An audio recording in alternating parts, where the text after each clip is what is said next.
Vamos abrir a palavra de Deus no livro dos Atos dos Apóstolos, capítulo 3. Atos dos Apóstolos, capítulo 3.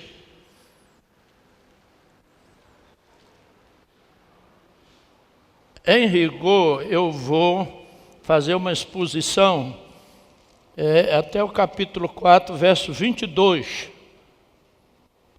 Então os irmãos ficam com a Bíblia aberta, mas não vou ler o texto todo, para que os irmãos possam seguir o raciocínio deste episódio, que ele é dividido em 3 unidades. Começa assim: Pedro e João subiu ao templo para a oração da hora nona, 3 horas da tarde, mais ou menos. Era levado um homem coxo de nascença. Quem está escrevendo esse texto é um médico. Era levado um homem coxo de nascença, o qual punham diariamente à porta do templo chamada Formosa, para pedir esmola aos que entravam. Vendo ele a Pedro e João, que iam entrar no templo, implorava que lhe desse uma esmola. Pedro, fitando juntamente com João, disse: olha para nós. Ele os olhava atentamente, esperando receber alguma coisa. Pedro, porém, lhe disse: não possuo nem prata, nem ouro, mas o que tenho, isso te dou, em nome de Jesus Cristo Nazareno, anda. E tomando-o pela mão direita, o levantou. Imediatamente, não precisou nem de fisioterapia, imediatamente os seus pés e tornozelos se firmaram. De um salto se pôs em pé, passou a andar e entrou com eles no templo, saltando e louvando a Deus. Viu todo o povo a andar e a louvar a Deus, e reconheceram ser ele o mesmo que esmolava assentado à porta formosa do templo, e se encheram de admiração e assombro por isso que lhe acontecera. Pai querido, estamos aqui diante da Tua palavra e queremos entendê-la. Te rogamos que o Teu Espírito refresque a nossa memória como expositor e ilumine a mente de cada irmão, irmã, visitante que se congregam hoje, de tal maneira, ó Deus, que saiamos daqui diferentes de como entramos, principalmente nós que vivemos um momento ímpar na história da nossa igreja, na história do nosso país e na história de cada um de nós. Dá-nos a Tua bênção, perdoa-nos, ó Senhor, e aceita-nos neste momento, em nome de Jesus. Amém.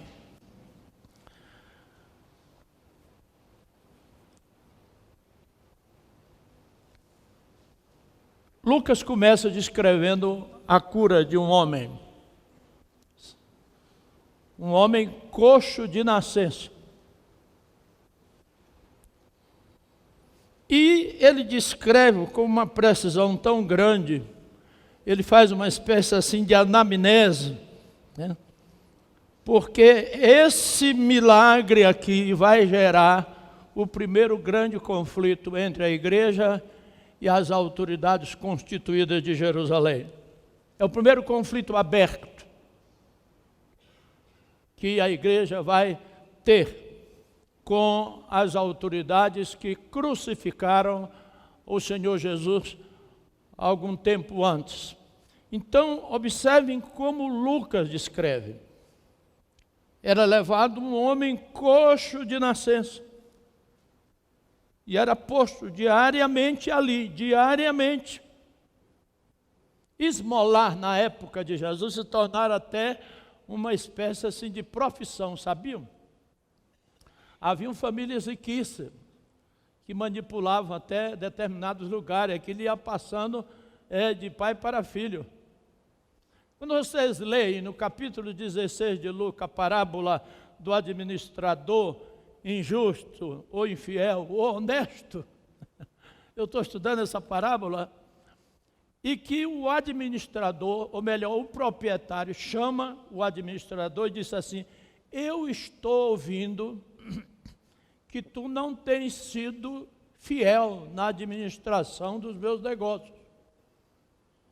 Estás despedido. Ou seja, tu tens um tempo agora para apresentar os livros da contabilidade das minhas fazendas. E o homem saiu dali pensativo e dizia consigo mesmo: e agora? O que é que eu vou fazer? Esmolar, eu tenho vergonha. Trabalhar na terra eu não posso. Provavelmente era uma pessoa já de meia idade. Então, a esmola se tornou um negócio na época de Jesus. Então, aquele homem era colocado diariamente ali. Provavelmente desde a primeira infância, quiçá 8 anos, 10 anos, porque no capítulo 4, verso 22, Lucas diz assim: ora, tinha mais de 40 anos aquele em que se operara essa cura milagrosa. Por que Lucas dá essa informação? Porque provavelmente, podemos pressupor com toda razoabilidade, que aquele homem estava ali há mais de 30 anos. Aí Pedro e João vão ao templo, 3 horas da tarde. O judeu orava às 9, ao meio-dia e 3 horas. Então subiam ao templo pela porta formosa, era uma porta toda de metal. O templo tinha 9 portas, e aquela era a porta principal. Quando Pedro e João estão entrando, o homem diz: me dê uma esmola. Pedro para, e João olham para ele e diz assim: olha para nós. Eles olharam para o homem, eles olharam para os discípulos, atentamente esperando receber alguma coisa. Pedro, porém, lhe disse: não possuo nem prata nem ouro, mas o que tenho isto te dou. Em nome de Jesus Cristo Nazareno, anda. Estendeu a mão, e tomando pela mão direita, então levantou. Imediatamente, não foi uma cura paulatina, foi uma cura imediata. Imediatamente os seus pés e tornozelos se firmaram, de um salto se pôs em pé. Imaginem o templo cheio, a cidade de Jerusalém que conhecia aquele homem. De repente o homem, de um salto, se põe em pé e sai pulando por dentro do templo, louvando a Deus. E no verso 9, Lucas diz assim: viu todo o povo a andar e a louvar a Deus, e reconheceram ser ele o mesmo que esmolava assentado à porta formosa do templo, e se encheram de admiração. O original aqui dá de êxtase. Todo mundo ficou atônito diante da realidade do milagre.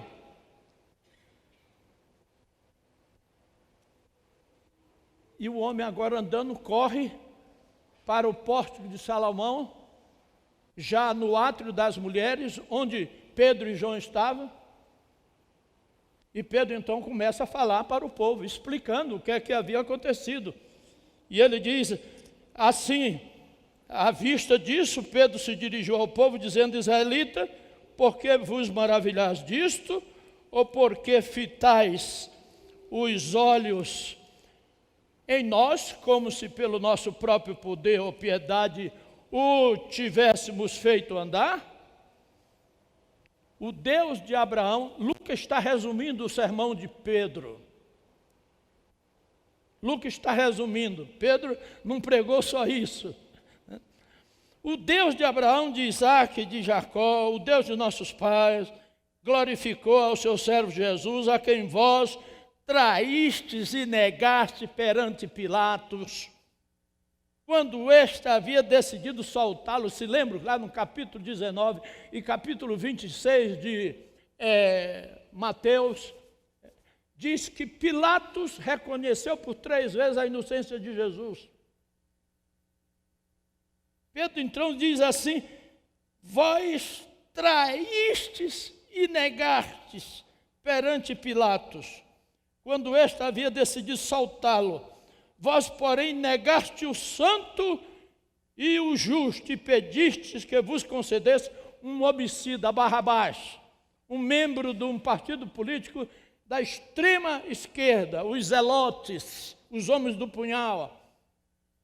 Desta forma, olha a ironia de Pedro: mataste o autor da vida, a quem Deus ressuscitou dentre os mortos, do que nós somos testemunhas. Pela fé em nome de Jesus é que este homem fortaleceu, é que esse mesmo nome fortaleceu a este homem, que agora vedes e reconheceis. Aqui nós não estamos diante de algo mentiroso. Aqui não há uma arapuca, aqui não há armação. E reconheceis sim a fé que vem por meio de Jesus, deu a esse saúde perfeita na presença de todos vós. E agora, irmãos, eu sei que eu fizeste por ignorância, como também as vossas autoridades, mas Deus assim cumpriu o que dantes anunciara por boca de todos os profetas. E ele vai então aí descrevendo, não é, a história do povo.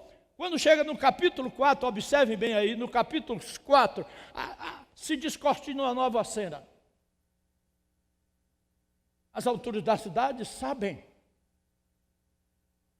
E diz aí o texto: falavam eles ainda ao povo, quando sobrevieram os sacerdotes, a elite religiosa, os membros do sinédrio, da corte, o capitão do templo, provavelmente o levita, chefe pela segurança do templo de Jerusalém, que ficava lá na Torre Antônia, a fim de evitar qualquer sublevação, especialmente dos zelotas, e os saduceus. Quem eram os saduceus? Ressentidos por ensinarem eles, o povo, e anunciarem Jesus a ressurreição dentre os mortos. E os prenderam, recolhendo-os ao caça até o dia seguinte, pois já era tarde. Provavelmente estava já anoitecendo. E o sinédrio não se reunia à noite, conquanto quando foram julgar Jesus, eles se reuniram pela madrugada na casa de Anás, na casa de Caifás, de uma maneira despudorada. Forjaram um processo de manhã, levaram para o pretório e pressionaram Pilatos.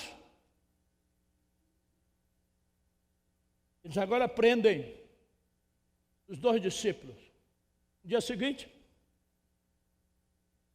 eles se reúnem. Diz aí o verso 5. No dia seguinte, reuniram-se em Jerusalém as autoridades, os anciãos e os escribas. Observe bem, os membros do sinédrio. Os anciãos eram a elite religiosa, os fariseus. Não eram necessariamente intelectuais. Eram membros da elite religiosa, riquíssima. Os escribas eram os gramateis, eram os teólogos, eram os jurisconsultos. E as autoridades, os demais membros do sinédrio, se reuniram para julgar o caso.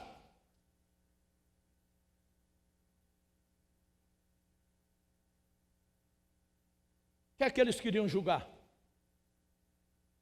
Observem bem. Verso 6 e verso 7. E pondo-os perante eles, Pedro e João, o arguíram. Com que poder? Olha aqui. Com que poder? Nós queremos saber é o poder. E em nome de quem fizeste isto? Poder. Por quê? Porque os discípulos estavam falando ao povo. Então a elite religiosa, as autoridades de Brasília, precisavam fazer alguma coisa. Não podemos influenciar o povo, não podemos manipular o povo. Temos de enganar o povo, temos de negar, temos de fazer alguma coisa. O povo não pode tomar consciência da realidade. Com que poder? Queremos saber o poder. E em nome de quem? Quem é que está por detrás disso? Então Pedro, cheio do Espírito Santo, ou seja, essa expressão cheia do Espírito Santo, no contexto de Lucas, sempre dá a entender de que eles estavam total e plenamente controlados pelo Espírito. Eles não diriam absolutamente nada sem que fossem iluminados e tocados e inspirados pelo Espírito. O Espírito havia prometido através de Jesus isto. Eles iriam enfrentar essas situações. Então, cheio do Espírito, lhes disse, autoridades do povo e anciãos. Eu presumo que Pedro e João falaram num português assim muito caçange. Autoridade do povo e ancião, visto que nós somos interrogados por modo do benefício feito a este homem aqui, que estava todo entrevado numa cama, porque eles eram leigos, eles eram indoutos. O verso 13 diz isso: ao verem a intrepidez de Pedro e João, sabendo que eram homens agramateis e idiotes, quer dizer, homens iletrados e incultos,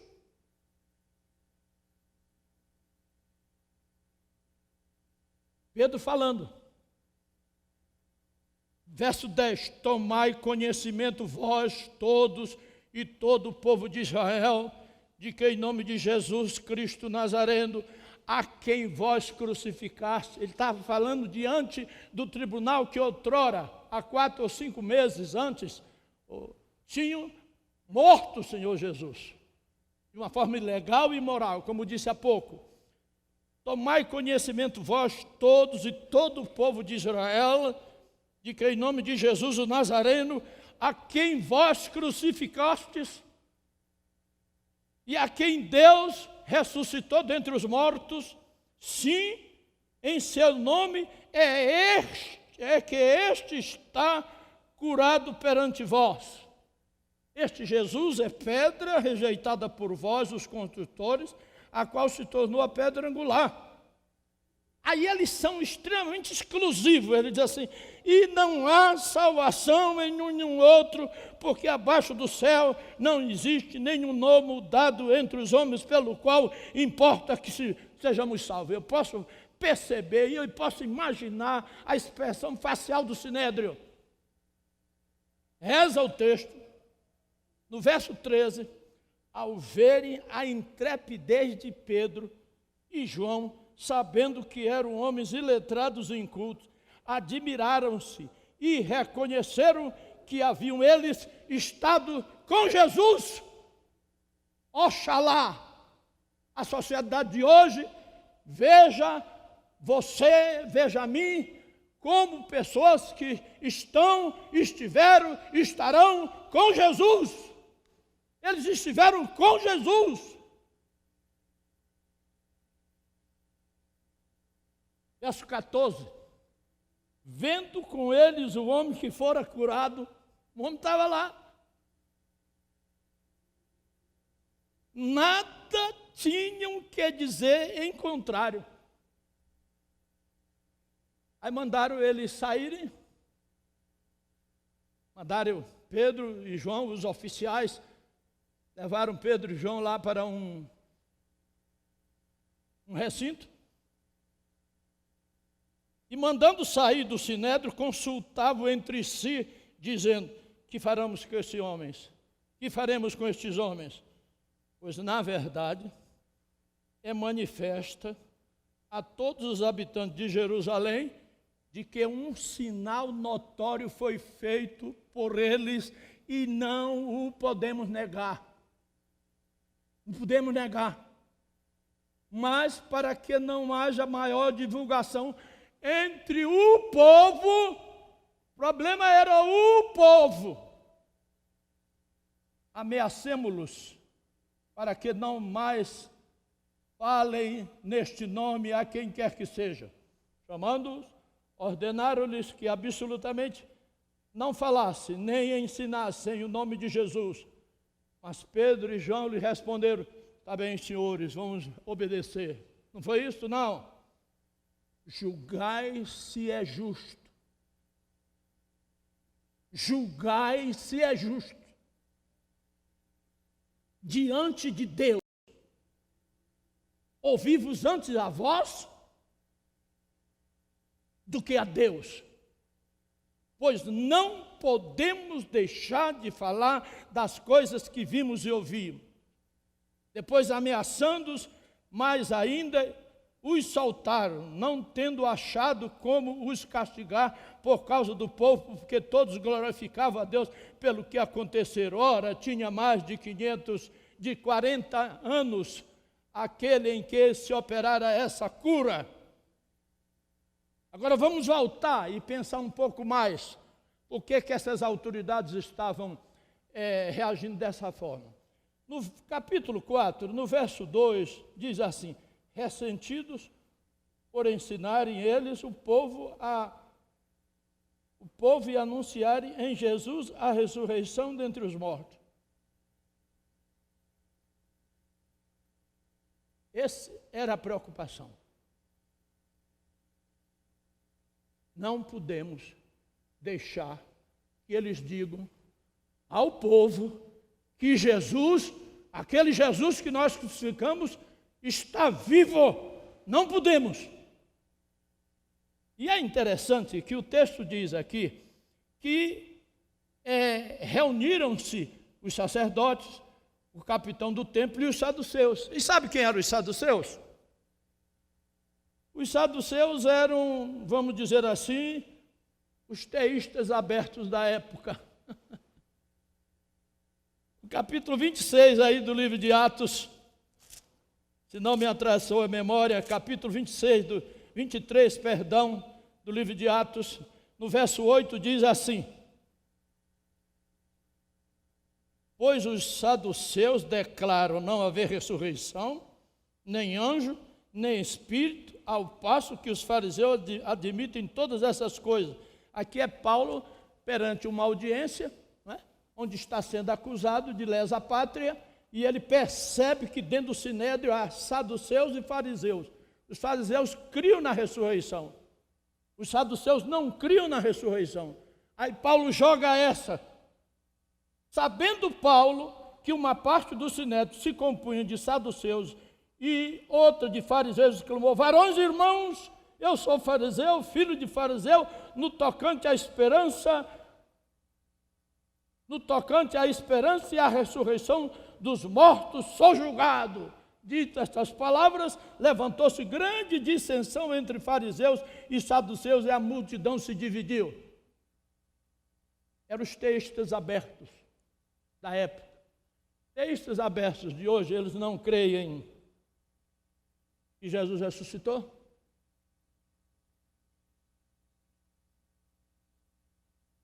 Eles creem que a rigor no terceiro dia, quando as mulheres foram lá ao túmulo, elas foram no túmulo errado. Alguém assistiu aqui Deus Não Está Morto 2? Belíssimo. Assisto Deus Está Morto 1 e Deus Não Está Morto 2. E vai ter o terceiro. O terceiro é que vai ser bom, porque o terceiro vai se envolver o pastor que foi preso. É um filme que está aí, não deixe de assistir. A igreja da qual eu estou assistindo lá, nós fechamos o cinema. 370 pessoas. Levamos todo mundo lá para assistir o filme. E é belíssimo. O filme é belíssimo. É algo que está acontecendo já na Europa, nos Estados Unidos, e vai acontecer aqui, onde nós seremos podados de dar testemunho da nossa fé. Então os teístas não criam a ressurreição, e eles levantavam uma série de argumentos. Uma era que as mulheres erraram o túmulo, só que quando você lê o Evangelho, você tem de ler os 4 evangelhos, porque os 4 evangelhos são 4 cosmovisões a respeito de um fato. São 4 testemunhas que pegam a história oral e reconstroem para auditórios específicos um fato que Jesus ressuscitou e apareceu a Simão. Então, por exemplo, João diz que os discípulos correram lá e encontraram o túmulo vazio. Aí os teístas abertos dizem assim: o túmulo vazio não prova nada, porque as mulheres erraram o túmulo. Mas Lucas e Mateus dizem que Jesus não foi sepultado num túmulo normal, num cemitério normal. Jesus foi sepultado numa propriedade particular de José de Arimateia, num túmulo novo. Então era muito, mas muito mesmo difícil das mulheres errarem o túmulo de Jesus. O teísta aberto diz que Deus não conhece o seu futuro. Deus conhece o presente, Deus conhece o passado, mas Deus não conhece o futuro. Então Deus anda com você. Aí os teólogos estão aí, os teólogos do teísta aberto. Eles dizem que Jesus não ressuscitou, houve uma histeria coletiva e Jesus ressuscitou na mente dos discípulos. Meus irmãos, você lê o Evangelho, os discípulos pensaram mesmo que Jesus era um espírito materializado, e Jesus disse: calma, calma, um espírito não tem carne e nem ossos como vês que eu tenho. Mete a mão aqui, tendes alguma coisa que comer? Comeu pão, comeu peixe, depois desapareceu de Jerusalém, apareceu lá em Emaús, se revelou, ou melhor, se deixou ver pelos 2 discípulos, desapareceu e apareceu lá em Tiberíades. Era Jesus numa nova fisicalidade, não mais preso a categorias de tempo e de espaço. E tudo isso aconteceu, olhe para mim, não abrir e fechar de olhos. Nós seremos assim. A nossa esperança está no céu, de onde aguardamos o Salvador Jesus, o qual transformará o nosso corpo de humilhação para ser conforme o seu corpo glorioso. Corpo. Que tipo de corpo é esse? Não sei. Paulo tentou explicar em 1 Coríntios, não conseguiu. Ele vai usando algumas ilustrações, inclusive a ilustração da semente, mas ele chega a um ponto em que ele diz: eis que eu vos digo um grande mistério, nem todos dormiremos, mas todos seremos transformados no momento.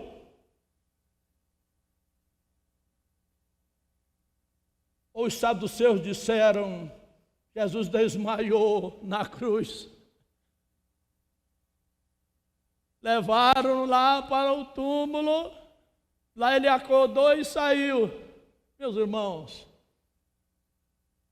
os soldados que crucificavam homicidas, terroristas, eles eram legistas. Eles quebraram as pernas de um ladrão, quebraram as pernas do outro ladrão. Quando foram quebrar as pernas de Jesus, Jesus já estava morto. Palavra de Deus que se cumpria ali, porque lá no Velho Testamento havia uma palavra de Deus de que o Messias, as suas pernas não seriam quebradas. Então os saduceus não podiam admitir isto. Então eles tinham uma preocupação de descobrirem o poder, tinham o propósito de negar veementemente que Jesus estava vivo e poupar o povo, porque o povo era a fonte de renda deles. Eles serviam o Império Romano, e exploravam o povo para o Império Romano. Encontramos muitos personagens assim no Novo Testamento. Por exemplo, um Zaqueu, era um judeu. Nicodemos e tantos outros.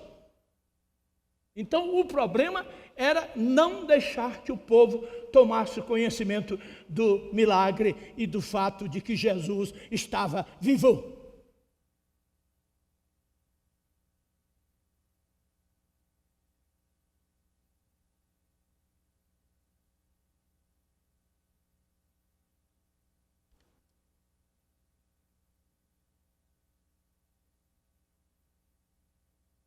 O que é que tem a ver tudo isso aqui conosco?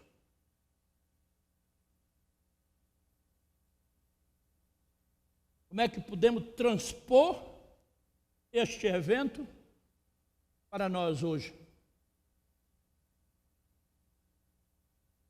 Se eu não conseguir fazer isso, não tem nenhum sentido. Você precisa sair daqui hoje, ali, com uma proposição na mente. O Evangelho é uma proposta proposicional de Deus. E eu tenho algumas ideias. Primeira coisa, queridos, é que Jesus está conosco. Ele é exclusivo.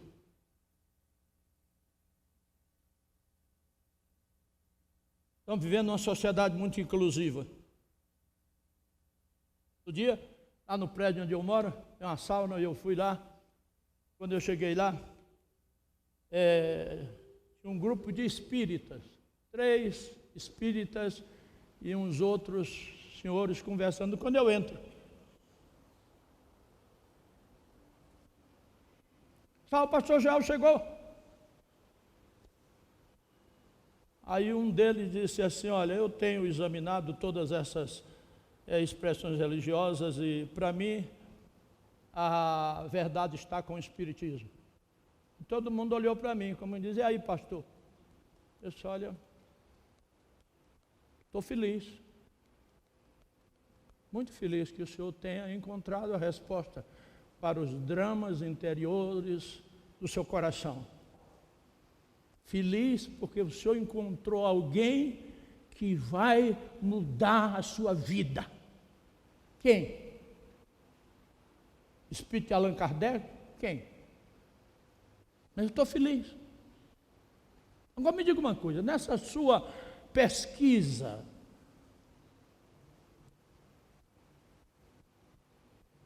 o senhor ouviu falar de Jesus? Sim, Jesus foi um grande mestre, alcançou o estado de iluminação perfeito. Isso é ótimo, que bom. Então me explique, esse Jesus diz lá no Evangelho, e o espírita normalmente, ele não se preocupa com aqueles textos que tratam de doutrinas, eles se preocupam com textos que tratam apenas do aspecto moral e ético. Você não pode desligar essas duas coisas. Eu disse: então me explique, quando os discípulos estão apreensivos, Jesus estava prestes a morrer, Jesus disse assim: não se turbe o vosso coração, credes em Deus, crede também em mim, na casa de meu pai há muitas moradas, se não for assim eu vou teria dito, vos vou preparar-vos lugar, e quando eu for vos preparar lugar, eu voltarei e vos levarei para mim mesmo. E Filipe então perguntou: Senhor, para onde é que tu vais? Mostra-nos, Pai, isso nos basta. E Jesus disse assim: Filipe, há tanto tempo estou convosco, quem me vê a mim, vê o Pai, como dizes tu, mostra-nos o Pai. Eu sou o caminho, a verdade e a vida, ninguém vem ao Pai senão por mim.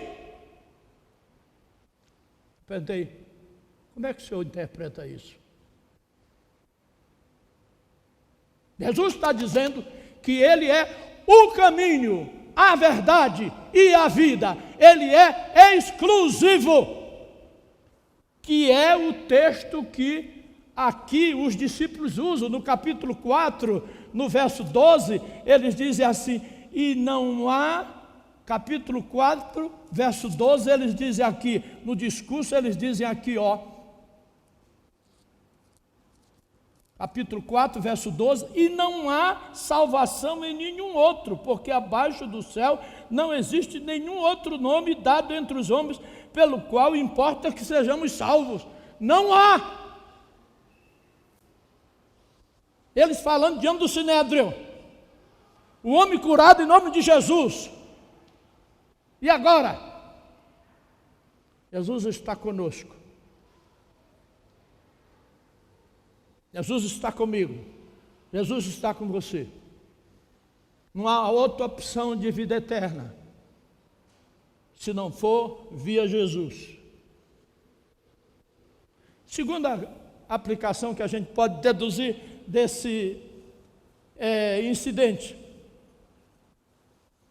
o Estado tem limites. O Estado tem limite. Igreja, ouça, nós estamos vivendo num momento extremamente delicado. O Estado tem limites.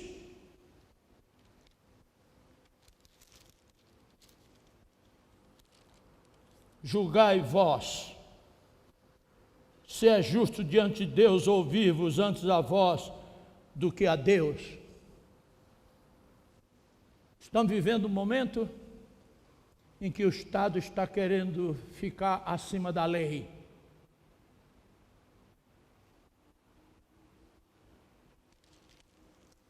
Vocês que moram aqui estão acompanhando tudo. Eu li o primeiro livro de Romeu Tuma Júnior, Assassinato de Reputação. Agora eu estou lendo o segundo, é a continuação. Inclusive inclui o problema aí da Lava Jato.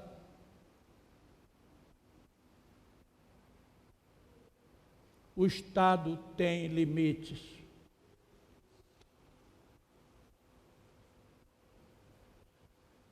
Jesus não foi um cara legal. Não se mata cara legal. Jesus foi morto porque Jesus incomodava. Quando perguntaram a ele, é lícito dar tributo à seta? Ele diz, mostrai-me aí um denário. Mostraram o denário para ele, ele diz, de quem é essa inscrição aí? Nem pegou no denário, é de César. Então dai a César o que é de César e a Deus o que é de Deus. Num português bem acessível, Jesus diz, dai a César o que é de César, mas não dai a César o que é de Deus.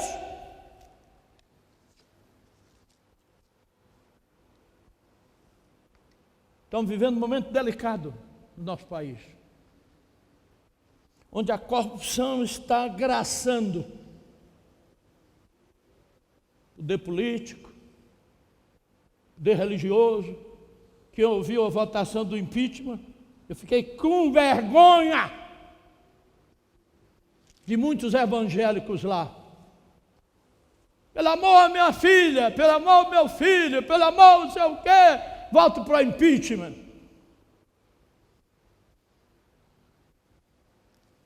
Ele não disse pelo amor e pelo desejo de justiça, pelo desejo de que esse Brasil seja sério. Eu voto pelo impeachment. Um individualismo pífio. O Estado tem limites, meus diletos irmãos. Graças a Deus, que até agora o poder judiciário parece estar ainda imune. O presidente Dilma foi aos Estados Unidos para falar na ONU, e lá ela ia dizer que estava sendo vítima de um golpe. O discurso estava pronto. Aí os assessores dela disseram, não faça isso. Porque aí o Celso de Mello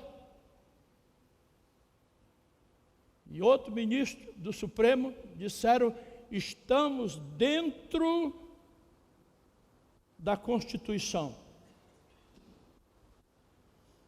Não há nenhum sinal de golpe. Estamos seguindo as leis do país.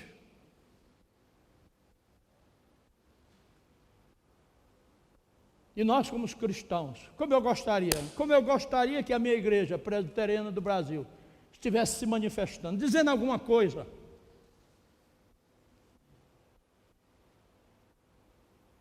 Silêncio. Pastor ali, um pastor acolá. Silêncio. O Estado tem limites. Toda autoridade é constituída por Deus. Essa autoridade que está aí se corrompendo, ela foi instituída por Deus. Agora, a autoridade, quando ela é instituída por Deus, que ela não preserva o bem-estar comum de todos, mas apenas de alguns, seletivamente, ela está se demonizando.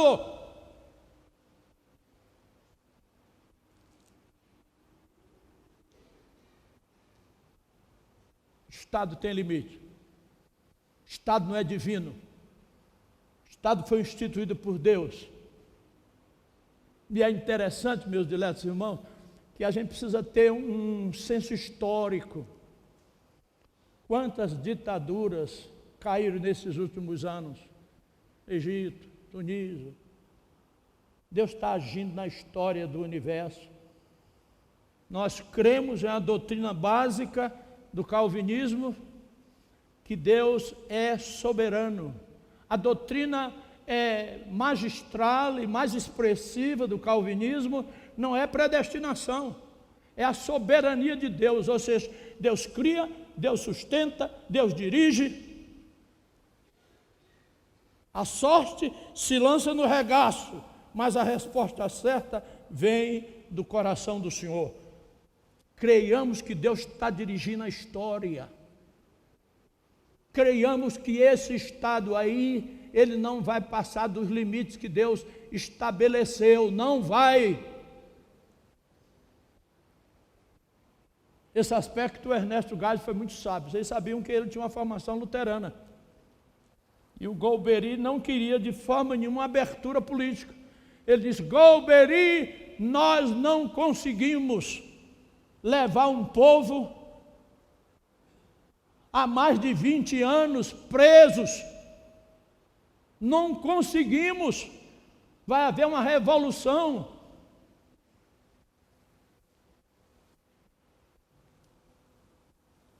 Uma outra sugestão prática que a gente pode tirar desse incidente é o seguinte: é que a ressurreição de Jesus é um fato historicamente verificável e é o centro da nossa esperança e vida cristã,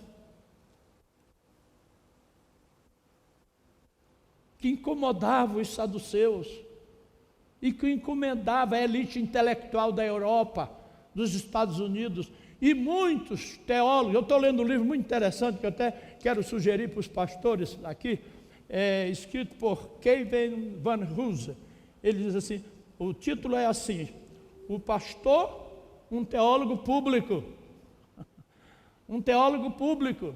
Nós precisamos pregar teologia, precisamos amar o povo, precisamos visitar, mas nós precisamos entrar nessas questões seríssimas. A gente vem para a igreja, né? Ora pela nação, ora pelo país, mas o que é que de prático nós estamos fazendo? Como igreja.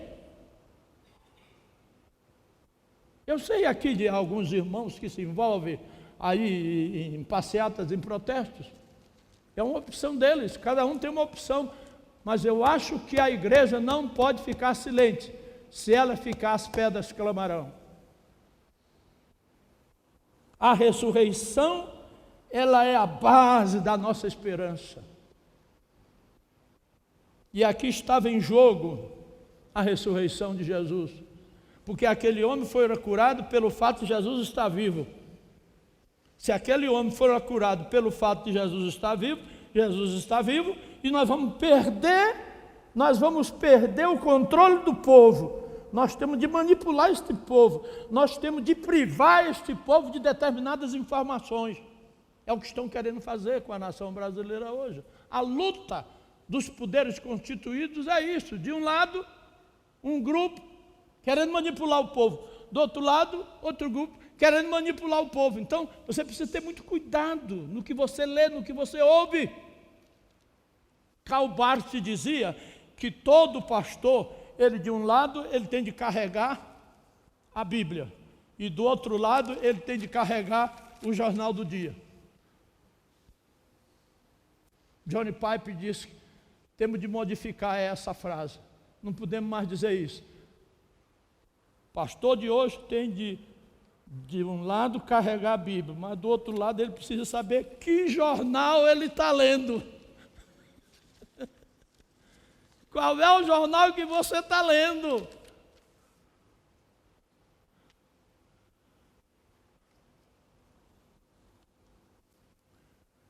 Jesus está vivo. Jesus se deixou ver. E é interessante que 15 anos depois desse fato, um homem chega em Jerusalém, com 15 anos, para estudar os pés de Gamaliel, uma mente privilegiada, e ele ouviu falar de uma seita chamada O Caminho. Era um fariseu, poliglota, polissêmico, culturalmente falando, e ele não aceitava aquilo. Não que ele não cresce na ressurreição, ele cria na ressurreição, mas ele cria na ressurreição como todo bom judeu da época de Jesus cria, como uma realidade futura, lá quando o Messias vier. Esse Jesus que nasceu em Jerusalém, em Nazaré, de Nazaré pode sair alguma coisa boa. Jesus nasceu na Galileia, lá na Rocinha, lá no complexo do Alemão, pode sair alguma coisa boa, e Paulo não aceitava isto, e ele partiu para prender, matar, foi testemunha da morte de Estevão, ele disse que matou crianças, esbofeteou, prendeu, ele está indo no caminho de Damasco, membro do Sinédrio, está indo com cartas. Paulo era um membro do Sinédrio. Eu sou daqueles que defendem a tese que Paulo era membro do Sinédrio. E ele ia enraivecido para destruir a igreja lá em Damasco. Ao meio-dia, está lá em livro de Atos, capítulo 9, capítulo 22 e capítulo 26. No capítulo 9 e no capítulo 22 é Lucas narrando o fato. Mas no capítulo 26 é Paulo narrando na última audiência que ele teve, antes de apelar para César, diante de Agripa. Ele diz: ó rei Agripa, ia eu ao meio-dia, quando cheguei perto de Damasco, uma luz resplandeceu sobre mim, e eu caí do cavalo, não foi? Caiu ou não caiu? Estava pregando outro dia, e um pastor lá da igreja, eu disse assim, e Paulo caiu do cavalo, e o pastor disse, aleluia, reverendo, caiu mesmo. O texto bíblico não diz, provavelmente ele ia de cavalo, mas o texto não diz, é silente. Ele diz, ao meio-dia, perto de Damasco, ideia de tempo e dia de espaço, não era uma alucinação. Quem tem alucinação não tem ideia de tempo. Aí Paulo diz assim, e eu ouvi, ó rei Agripa, uma voz que me dizia, Saulo, Saulo, por que me persegues? Rei Agripa, esta voz me falava em hebraico, não me falava em aramaico, a língua do povo, o grego, a língua universal, não me falava o latim, uma língua restrita romana, falava em hebraico, a língua sagrada, a língua que se verbaliza dentro da sinagoga, na adoração, na comunhão. Jesus falou comigo em língua hebraica, Saulo, Saulo, por que me persegues? Deus, quem és tu, Senhor? Eu sou Jesus a quem tu persegue. Dizem os eclesiólogos que ali nasceu a eclesiologia de Paulo. A igreja como corpo de Jesus. Então aquele grupo de cristãos lá de Damasco é o corpo de Jesus.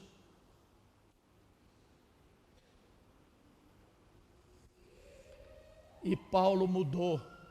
No outro dia começou a pregar o evangelho, criou um problemão sério, porque a igreja não acreditava. Não acreditava. Imaginou, meus diletos, um drogadão entrar aqui hoje se converter, né? E amanhã você vê na feira aí, Samambaia pregando o evangelho. No outro dia Paulo começou a pregar, a igreja disse, isso é uma arapuca, esse homem está forjando alguma coisa.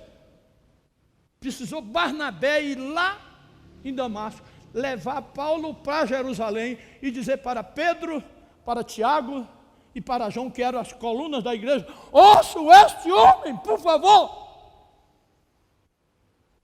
Paulo disse que quando foi a Jerusalém, Paulo disse, eu fui me avistar com aqueles que eram chamados colunas da igreja. Mas se você vê o texto lá no grego, ele diz, eu fui historiando, eu fui fazer história, eu fui conversar, eu fui ouvir, porque eu não conheci Jesus segundo a carne, eu só conheci Jesus segundo o Espírito. Essa verdade estão querendo destruí-la, meus diletos irmãos, hoje.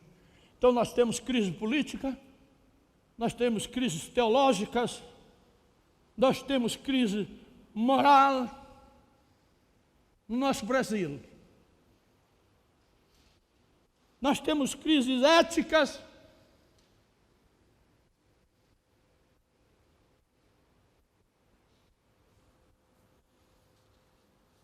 Agora tem uma grande beleza nisso aqui, sabe o que é? Sabe o que é? Olha aí, abra aí, Atos capítulo 4, verso 3, diz assim, e os prenderam, recolhendo-os ao cárcere até o dia seguinte, pois já era tarde.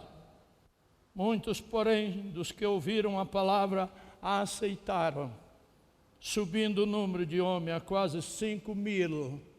Se a igreja for fiel, se a igreja for fiel a Jesus, se a igreja for fiel a Jesus, ela cresce quantitativamente, ela cresce qualitativamente. No meio do sofrimento, Jesus disse, no mundo tereis aflições, mas tem de bom ânimo, eu venci o mundo. Creiamos nisso, irmãos. A igreja crescia. A igreja começou com 12, depois foi para 72, depois para 120, depois para 3.000, depois para 5.000. Aí você lê lá no capítulo 21, se não me atrasou a memória, capítulo 21 de Atos. Vamos ver aí se eu consigo detectar o texto aí. Capítulo 21 de Atos, deixa-me ver, verso 20. Diz assim, ouvindo, deram eles glória a Deus e lhes disseram, bem vês, irmãos, quantas dezenas de milhares há entre os judeus que creram e estão todos zelosos da lei. Sabe por quê? Porque o sofrimento é a provação da nossa fé. Tende por motivo de toda alegria quando passardes por várias provações, sabendo que a provação da vossa fé gera maturidade, gera uma igreja madura. Falando com o reverendo Adriano, ele me falou de alguns missionários que passaram aqui. E ele me disse assim, não sei se eu estou interpretando bem a palavra dele, disse, reverendo, eu me senti tão pequeno diante de um missionário que passou aqui. Está lá, um país aí, não sei se é da África.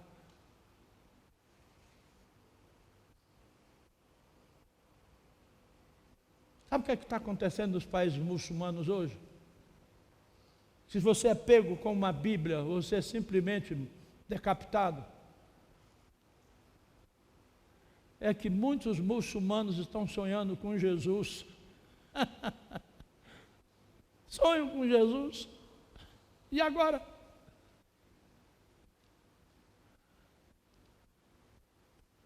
Vamos orar.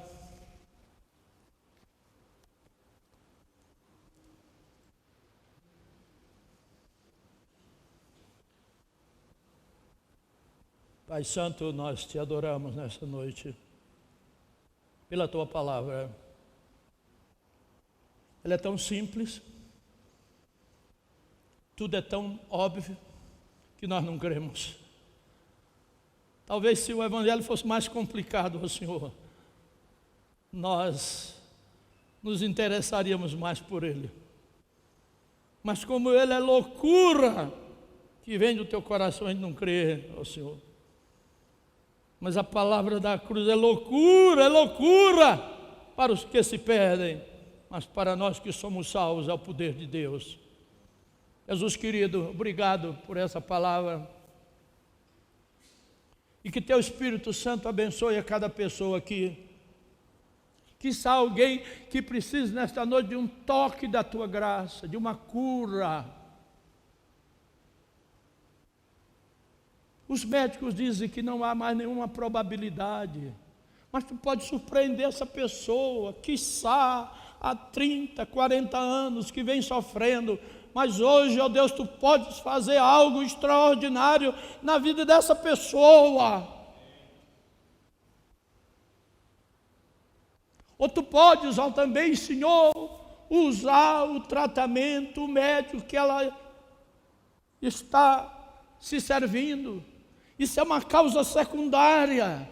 Tu podes curar, ó Senhor, hoje, agora, como tu pode usar o médico, tu pode usar o remédio. Tu disseste que ia curar Ezequias, um rei malo, perverso. E tu disseste para Isaías, quando estava saindo da cidade, Isaías, vai lá, eu vou curar ele daquela doença mortal, uma úlcera. E Deus diz para Isaías, vai lá e coloca uma compressa de figo na úlcera. Por que, Senhor? Por que tu não curaste com uma palavra? Porque és totalmente livre, o Espírito assopra onde quer. Quem és tu, Joel, para discutires com Deus? Não tem o oleiro poder sobre a massa. Portanto, Deus abençoa aqueles que estão enfermos, em nome de Jesus. Abençoa nós, ó Deus, que estamos vivendo um momento político extremamente delicado, que nós não nos deixemos manipular por informações que não revelam a verdade, que não abramos mão da verdade do Evangelho.